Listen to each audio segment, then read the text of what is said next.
Hello lovely students and welcome back to English with Lucy. What is the ultimate goal in English? For most, it's this, the C1 level. Why? Well, it's the advanced level of English, but C1 means having the freedom to express yourself. It's the level where you can smoothly transition from giving an important presentation to cracking jokes with your friends. We hear so much about C1 English, but what does C1 actually mean? And what grammar do you need to know to reach an advanced level in English? In this video, I am going to teach you about all the grammar you need for C1 level English. I've also created a free PDF guide. It's got everything we cover in this lesson, and it's your own guide to all of the grammar that you need to know to pass the C1 level of English. I've also created a set of exercises to help you practice and test yourself. If you'd like to download that, just click on the link in the description box or scan that QR code there. Enter your name and your email address, join my mailing list, and the PDF guide will arrive directly in your inbox. After that, you've joined my PDF club. You will automatically receive my free weekly PDFs alongside my news, updates and offers. It's a free service and you can unsubscribe at any time. Okay, before we get into the grammar, we need to talk about what C1 means because a lot of people aren't sure. So C1 is one of the 6 CEFR levels. That's the Common European Framework of Reference. They go from A1 to C2, with C2 being the highest. At C1, you have an advanced level of English.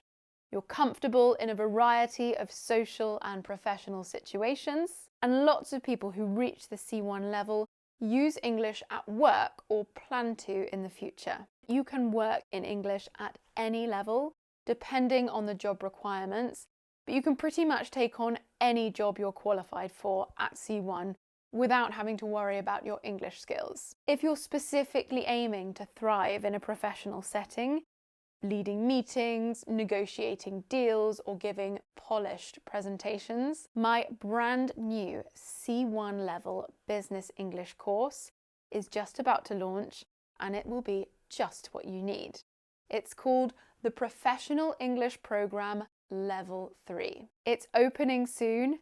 You can join the waitlist by clicking on the link in the description or scanning the QR code here. If you join the waitlist, you'll be the first to know. Now, at C1, you can speak spontaneously, even though you might still search for expressions sometimes. You can understand nuance and implicit meaning, so you can make and understand jokes. The first time I told a joke in Spanish and people actually laughed was one of my proudest moments. And you also have a wide range of structures at your fingertips. What structures, I hear you ask?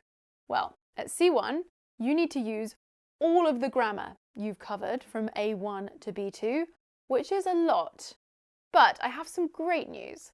At C1, there aren't actually that many entirely new grammatical structures to learn. There are a few, and they're my favourite to teach, but more on that later. At C1, you mostly need to add to the grammar you already know, and you need to employ structures flexibly in a variety of contexts, from chatting with your friends to leading a meeting at work or writing a report. So here is all the grammar you need for C1. We'll start with something that's usually new for C1 students: participle clauses.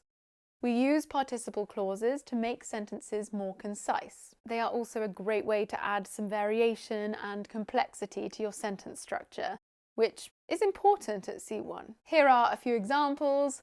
Frustrated by the lack of progress, the CEO called an emergency meeting. A longer version could be because he was feeling frustrated by the lack of progress. Or, having signed the contract, we went out to celebrate. A slightly longer version here could be after we had signed the contract. You'll also need to look at some of the more advanced uses of relative clauses and how to use apposition at C1. What is apposition? Well, it looks like this.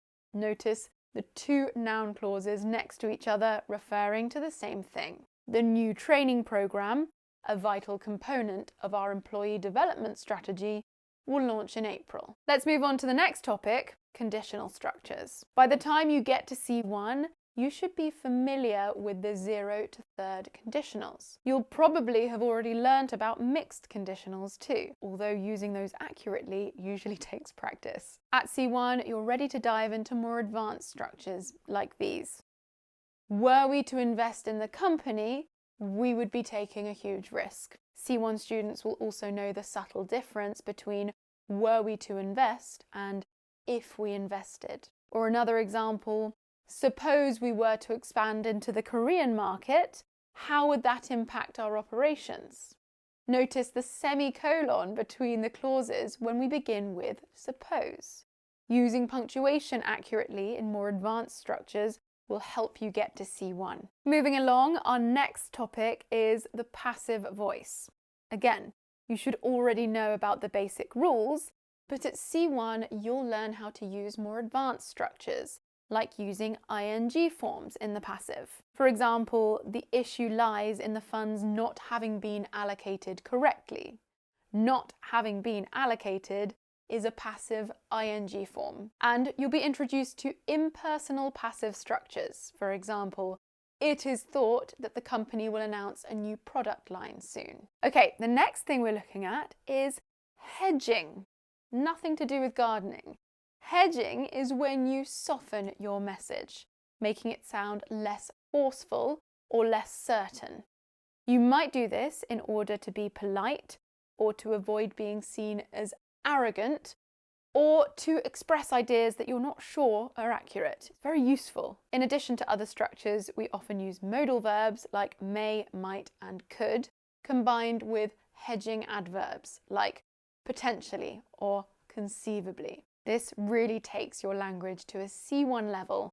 Like in this sentence, opening an office in that region could potentially lead to lucrative partnerships. Polite and professional. At C1, you'll learn about some of the more advanced uses of modals. For example, you'll learn the difference between you might have told me that the meeting had been cancelled and you might have told me that the meeting had been cancelled. So the first one means maybe you did, I can't remember. And the second one means you should have told me. The sentences are identical. In speech, the tone of voice would be different, but in writing, you'd have to work out the meaning from the context. Okay, on to the next grammar points, cleft sentences and inversion. They're my favourites, and my students love learning these structures too. Both are used for emphasis. We'll start with cleft sentences. With this structure, we take one message and we split it into two, emphasizing a certain part by putting it in a separate clause. They often begin with it. For example, it's effective time management that sets top performing employees apart from the rest of the team. You'll see similar structures beginning with what and all. And now on to inversion. You actually saw an example of this earlier in the video in the conditional section in the sentence, were we to invest? The normal subject-verb order in a statement is inverted to were we. At C1, you'll learn to use inversion in several ways. For example, after negative adverbials. Rarely does an opportunity like this arise in such a saturated market. Sounds so fancy, doesn't it? And after other words and phrases like so and such. So successful was the marketing campaign that sales doubled within a month. I think those sentences just sound so beautiful and advanced. Okay, we're moving on to the next point now, linking words. At C1, you need to be able to produce extended, detailed texts that are well structured and easy to follow. One way to do this is by using linking words. You'll have learnt a lot of the linking words you need by the time you reach B2 in English. Words like nevertheless and furthermore. The key at C1 is revising linking words and ensuring you're using them effectively. But there's always time to pick up some more advanced words and phrases like much as and notwithstanding. I've put a couple of examples using those words in the PDF, so don't forget to download that. Okay, we have two more topics to go. The next is comparative and superlative structures. You'll already know a lot by the time you reach C1, but at an advanced level, you'll add in structures. The faster we finish, the sooner we can leave. We're on our last topic and we haven't talked about tenses yet.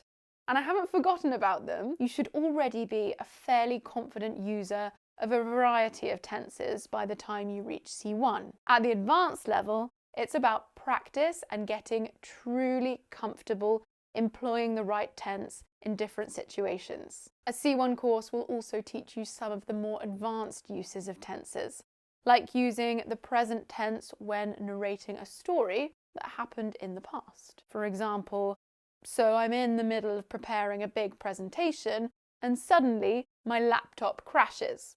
It makes it sound more dramatic. And you'll learn some expressions that refer to the near future, such as be on the verge of.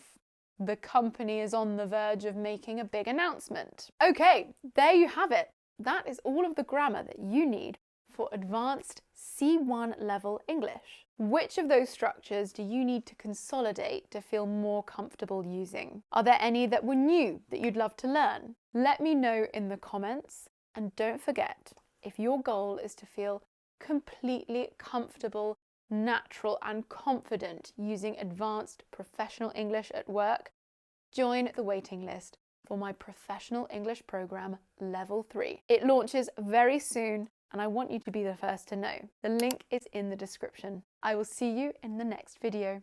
Bye!